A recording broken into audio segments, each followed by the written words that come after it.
Horror कहानी मैं फिर आऊँगी। दोस्तों, आज मैं हॉरर कहानी मैं फिर आऊँगी सुनाने जा रहा हूँ।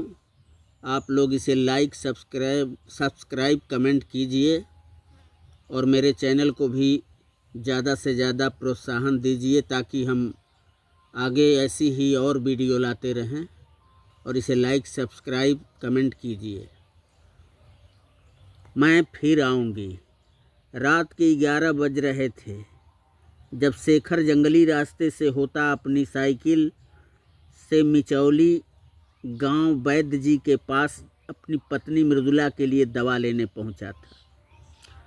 उसने वैद्य जी के दरवाजे पर दस्तक दी थी। वैद्य जी दरवाज़ा खोलिए, वैद्य जी दरवाज़ा खोलिए, वैद्य जी दरवाज़ा खोलिए। वैद्य जी चारपाई से उठकर दरवाजे की तरफ बढ़े। कहाँ जा रहे हो जी? पगला गए हो का? ये 3 बार आवाज़ देने वाली हो न हो पिशाचनी ही होगी, वैद्यायन बोली। वैद्य जी का हाथ दरवाजे की सांकल की तरफ बढ़ते बढ़ते रुक गया था। वह डरे सहमे वैद्यायन को निहारने लगे थे। तभी फिर बाहरी सांकल बजी। अरे वैद्य जी, मैं दीनूपुर का शेखर, दरवाज़ा तो खोलिए, मेरी पत्नी मृदुला की तबीयत बिगड़ गई है। उसी की दवा के लिए आया हूँ। शेखर गिलगिलाने लगा था। अरे वैद्यायन, दीनूपुर का शेखर है, बेचारा कब का सांकल पीट रहा है। क्या कहेगा अपने गांव जाकर? वैद्य का रोगी के प्रति क्या वात्सल्य होना चाहिए तुम नहीं जानती, ये मैं जानता हूँ। और वैद्य जी ने कपाट खोल दिया। रात सर्द थी। सामने बेचारा शेखर कांप रहा था। शेखर बेटवा, भीतर आ जाओ, बाहर ठंड है, वैद्य जी बोले। मैं ठीक हूँ वैद्य जी, मृदुला की तबीयत बहुत खराब है, उसे बुखार छोड़ ही नहीं रहा है, अग्नि के जैसी तप रही है वो। शेखर हाथ जोड़े बोला। वैद्य जी कुछ जड़ी बूटियों की बुकनी बनाए और उसे थमाते बोले, सुबह शाम एक एक पुड़िया देना है, सब ठीक हो जाएगा। शेखर अपने अंगोछे में दवाइयों की पुड़ियाँ बांधा और वैद्य जी को प्रणाम करते अपनी साइकिल पर बैठा और मिचौली गांव से वापस निकल पड़ा।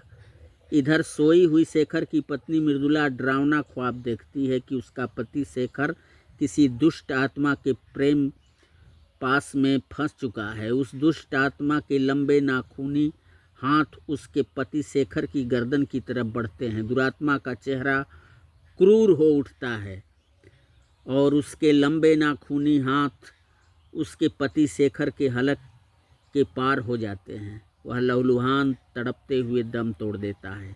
तभी मृदुला की नींद खुलती है और वह अपने बेहुते बक्से की तरफ बढ़ती है और बक्से से एक कटार निकालती है।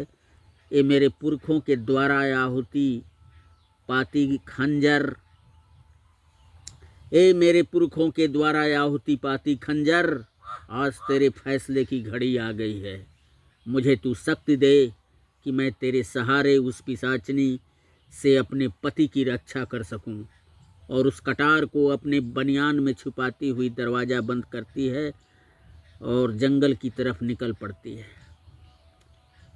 उधर वैद्य जी से दवा लेकर साइकिल से जंगल के रास्ते वापस आते शेखर को कई उपद्रवी शक्तियों का सामना करना पड़ता है। उसके पीछे एक धूल भरा वात्या चक्र उठता है जो उसे ढक लेता है। ये बला किसी तरह टलती है। तभी एक पेड़ की शाख चटकती हुई शेखर पर गिरती है। वह तो बच जाता है मगर उसकी साइकिल के परखच्चे उड़ जाते हैं। अभी वह जमीन से उठ ही रहा था कि उसके कानों में लगा कि उसकी पत्नी मृदुला उसे आवाज़ दे रही है, शेखर, शेखर, शेखर, शेखर। सिर्फ 3 आवाज़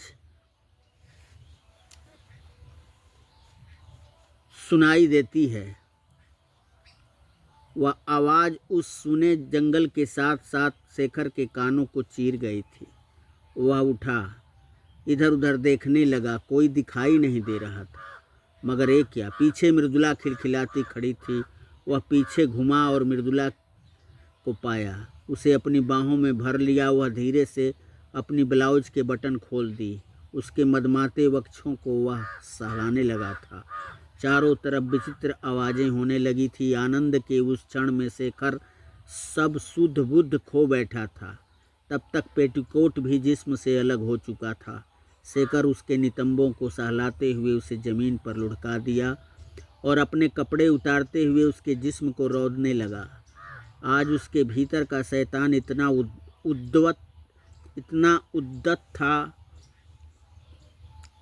कि हवस की बाढ़ में कुछ भी बहने का डर नहीं था। तभी मृदुला साइकिल के पास आई।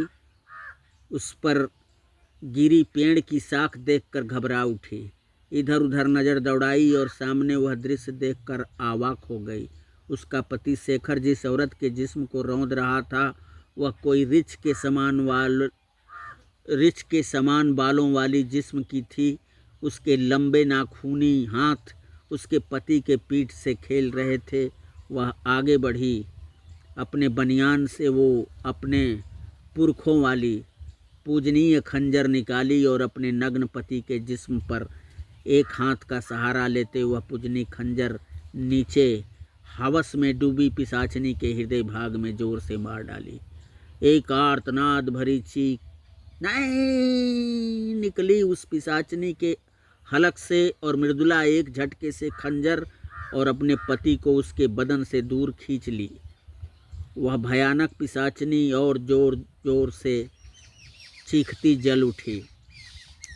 सिर्फ 3 आवाज़ आई उसके हलक से, मैं फिर आऊँगी, मैं फिर आऊँगी, मैं फिर आऊँगी। शेखर अपनी पत्नी मृदुला की बाहों में दुबका सहमा उस जलती पिशाचनी को देखने लगा था और एक चमकते तार के समान वस्तु उस जलती पिशाचनी के जिस्म से बाहर आई और फिजा में विलीन हो गई थी। कैसी लगी ये कहानी मैं फिर आऊँगी आप सबको? कृपया करके इसे लाइक, सब्सक्राइब, कमेंट करना ना भूलें। लेखक आनंद जलालपुरी, आनंद कुमार सिंह।